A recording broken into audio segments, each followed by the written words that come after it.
కొన్ని అలిగేషన్స్ వచ్చిన తరుణంలో దాని మీద ఆల్రెడీ 2 సార్లు ఇదివరకే క్లారిఫై చేయడం జరిగింది. మరొకసారి ప్రజలందరికీ తెలిసే విధంగా రికార్డ్స్లో ఏదైతే ఉన్నాయో సమాచారం అంతా కూడా సేకరించుకొని కరెక్ట్గా తెలియజేయాల్సిన బాధ్యత అధికారుల మీద ఉంది. కాబట్టి ఈరోజు నేను అలాగే స్పెషల్ సిఎస్ గారు అజయ్ జైన్ గారు స్పోర్ట్స్ నుంచి ఈ అలిగేషన్స్ మీద ఎంతవరకు దీంట్లో వాస్తవాలు ఉన్నాయి లేదు అనేది మీకు వివరించే ప్రయత్నం చేస్తాము. డిఎస్సికి సంబంధించి ఎంతో ట్రాన్స్పరెంట్గా సక్సెస్ఫుల్గా మెగా డిఎస్సి కండక్ట్ చేసిన తర్వాత ఈ సంవత్సరం కూడా మెగా డిఎస్సి కండక్ట్ చేయబోతున్నాము. అక్టోబర్లో జాబ్ క్యాలెండర్ ప్రకారము నోటిఫికేషన్ వస్తుంది. డిసెంబర్లో ఎగ్జామ్స్ ఉంటాయి. కాబట్టి క్యాండిడేట్స్ ఎవరికి కూడా కన్ఫ్యూజన్ అనేది లేకుండా ఈ ప్రాసెస్ ఎలా చేశాము, అలాగే వచ్చిన అలిగేషన్స్లో ఎంతవరకు ఫ్యాక్ట్స్ ఉన్నాయి, ఎంతవరకు నిజాలు ఉన్నాయి, అది కూడా ఒకసారి మీకు వివరించే ప్రయత్నం చేస్తాం. ముందుగా 2024లో వచ్చినటువంటి 6100 పోస్ట్స్ నోటిఫై చేసి ఎందుకు ఫిలప్ చేయలేదు అన్నది కూడా first I want to explain. ఈ 6100 పోస్టుల్లో ఎస్జిటి సెకండరీ గ్రేడ్ టీచర్ పోస్టులు 2280. సుప్రీంకోర్టు ఆర్డర్స్ ప్రకారము ఎస్జిటి పోస్ట్కి కేవలం డిప్లొమా ఇన్ ఎడ్యుకేషన్ చేసిన వాళ్ళు మాత్రమే అర్హులు. అంటే బిఎడ్ చేసినా కూడా ఎస్జిటి పోస్ట్కి అర్హత లేదు. మరి ఇది సుప్రీంకోర్టుకి వ్యతిరేకంగా 24లో ఇచ్చిన నోటిఫికేషన్లో బిఎడ్ వాళ్ళకి అలాగే డిఎడ్ వాళ్ళకి ఇద్దరికి కూడా ఆ పరీక్ష రాసే అర్హత మనము ఇచ్చాము అప్పుడు. అలాగే రెండో ల్యాబ్స్ ఏంటంటే ఇది నోటిఫై చేసినప్పుడు హారిజాంటల్ రిజర్వేషన్ ఆల్రెడీ అమల్లో ఉన్నప్పటికీ హారిజాంటల్ దాంట్లో నోటిఫై చేయలేదు. సో ఈ 2 గ్యాప్స్ ల్యాప్సెస్ వల్ల క్యాండిడేట్స్ కోర్టుకి వెళ్తే కోర్టు దీన్ని స్టే చేయడం జరిగింది. ఈ టెక్నికల్ ఇష్యూస్ని మనం రెక్టిఫై చేసి క్యాన్సిల్ చేసి మళ్ళా మనం ఫ్రెష్గా 16,347 మెగా డిఎస్సి కింద ఇవ్వటం జరిగింది. సో ఈ 6,100 పోస్టులు ఫిలప్ చేయకపోవటానికి కారణాలు ఈ 2. ఒకటి, ఎస్జిటీస్కి బిఎడ్ వాళ్ళని అలౌ చేయటము, హారిజాంటల్ రిజర్వేషన్స్ అప్లై చేయకపోవటం వల్ల ఇది జరిగింది. ఇది ఒక ఇష్యూ. రెండవది, ఈ ఎస్సీఆర్టీ డైరెక్టర్కి అలాగే డిఎస్సి కన్వీనర్కి ఇవ్వటం అనేది ఒక ఇష్యూ.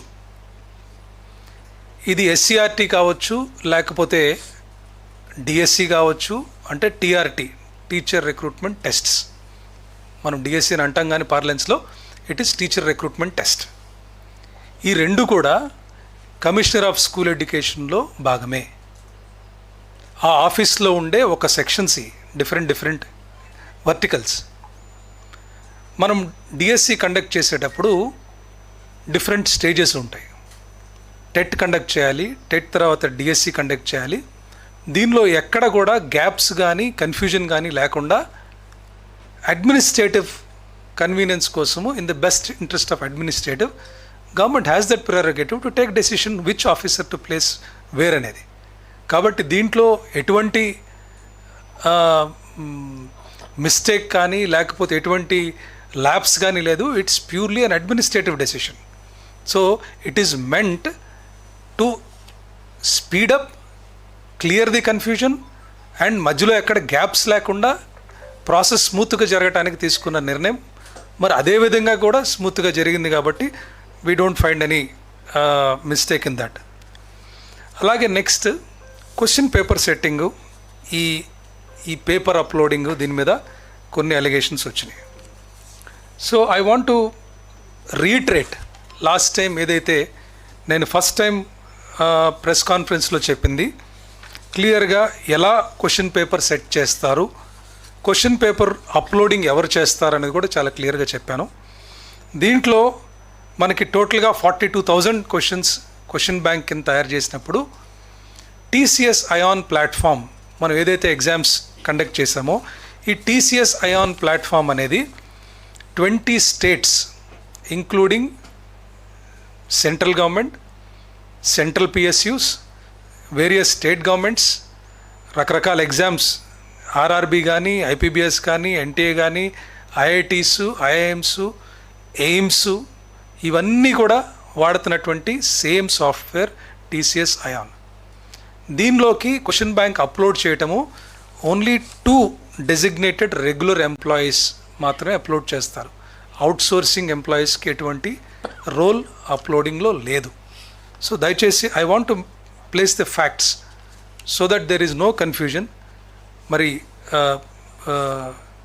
దీంట్లో ఒకటి క్వశ్చన్ పేపర్ సెట్టింగ్ గురించి ఎక్స్పర్ట్స్తో ఎలా సెట్ చేస్తామో దాన్ని ఎలా అప్లోడ్ చేస్తామని చెప్పి ఫస్ట్ టైం నేను చెప్పిన ఫస్ట్ ప్రెస్ కాన్ఫరెన్స్లో ఏదైతే చెప్పానో మళ్ళా రీట్రేట్ చేస్తూ సిస్టమ్స్ని ప్రతిరోజు పాస్వర్డ్స్ మార్చడం జరుగుతుంది. అంటే ఎవరికి యాక్సెస్ ఉండదు. Unauthorised access to systems is not there. ఈ పాస్వర్డ్స్ ఎవ్రీడే చేంజ్ చేసినప్పుడు only these 2 designated regular employees of SCRT వాళ్ళు మాత్రమే ఎవరైతే అప్లోడ్ చేస్తారో వాళ్ళే ప్రతిరోజు పాస్వర్డ్స్ మారుస్తారు. సో కాబట్టి ఎక్కడ ఈ అవుట్సోర్సింగ్ వాళ్ళు వెళ్ళి దీన్ని అప్లోడ్ చేయటం కానీ లేకపోతే అనాథరైజ్డ్ యాక్సెస్ కానీ ఈ ప్రాసెస్లో ఎక్కడ ఆస్కారం లేదు. అలాగే మనకి ఈ ఫస్ట్ ర్యాంకర్ ఒక నవీన్ అనే outsourcing employee SA social Krishna జిల్లాలో ఫస్ట్ ర్యాంక్ వచ్చింది, అలాగే TGTలో 6వ ర్యాంక్ వచ్చింది అన్నారు. ఎస్, రూల్ 26 ప్రకారము చాలా క్లియర్గా if he has not come for certificate verification అతను candidature shall not be considered అనేది చాలా క్లియర్గా ఉంది. దాన్ని ఐఎమ్ రీడింగ్.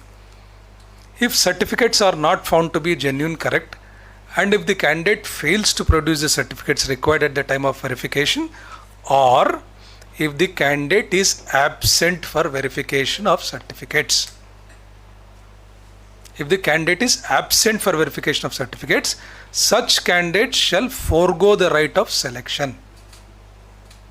So itanu ఒకటి సెలెక్షన్ చేయలేదు కాబట్టి అతను కోర్టుకు వెళ్ళాడు. కోర్టులో అతను పెట్టిన వాదన అతను కోర్టుకు సబ్మిట్ చేశాడు. We have clearly submitted our reasons to the court. Court ఏమి స్టే ఇవ్వలేదే. So I just want to reiterate that ఏదైతే రూల్ ఉందో ఆ రూల్ ప్రకారం అతను రాలేదు. He has not come.